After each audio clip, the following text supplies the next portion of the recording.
অর্থাৎ তার মানে কি বলেছে, আমার এই টাকাটা আমি বিক্রি করেছি, অর্থাৎ 27.5 টাকা, এই 27.5 টাকা এই টাকাটা বিক্রি করেছি, 10% প্রফিট হয়েছে। তো এটার ভ্যালু কি 110 বলতে পারি না? 27.5 টাকায় আমি এটা কিন্তু দুভাবে করা যায়, ক্রয় মূল্য বের করতে হবে, ক্রয় মূল্য বের করার পর আমি আবার সেখানে দেখব কতটা ডিফারেন্স হচ্ছে, তারপর করা যাবে। কিন্তু আমি শর্ট অ্যাপ্রোচ কীভাবে হবে না, 27.5 টাকা আমার হচ্ছে বিক্রয় মূল্য, সেটাই বলেছে 10% প্রফিট, না 110-এর ভ্যালু এটা, মানে 27.5-এর ভ্যালু 110।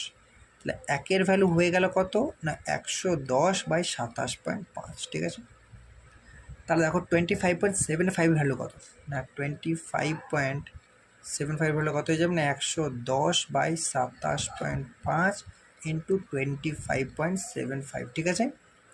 তাহলে ক্যালকুলেশন করি, দেখো এখন যদি 5 দিয়ে ক্যালকুলেশন করি, 5×5=25, 5×5=25, 5.5, ঠিক আছে। যদি এটা 5×5=25, 5×15=75, তা 0.15, তাহলে এটা ক্যান্সেল আউট হয়ে গেল, ঠিক আছে। এরপর দেখো অ্যাকচুয়ালি এই যে শূন্যটার জন্য এটা কী হবে, তাহলে 11 ইন্টু এই শূন্যটা একটা হয়ে যাবে না 51.5/5.5। পরের ধাপে আমরা এই দশমিকটা ক্যান্সেল আউট করতে পারি, ঠিক আছে।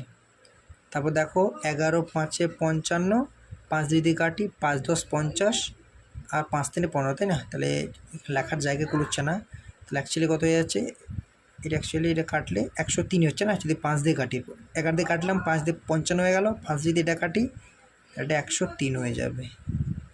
তার মানে দেখো 100টা আমাদের বেস প্রাইস অর্থাৎ সিপি, তাহলে 103 বার হলো, 100 যদি বেস প্রাইস সিপি 103 বার হলো, মানে অ্যাকচুয়ালি 3 টাকা বেড়েছে, আর 100 টাকায় 3 টাকা বেড়েছে, মানে 3% বেড়েছে, তাহলে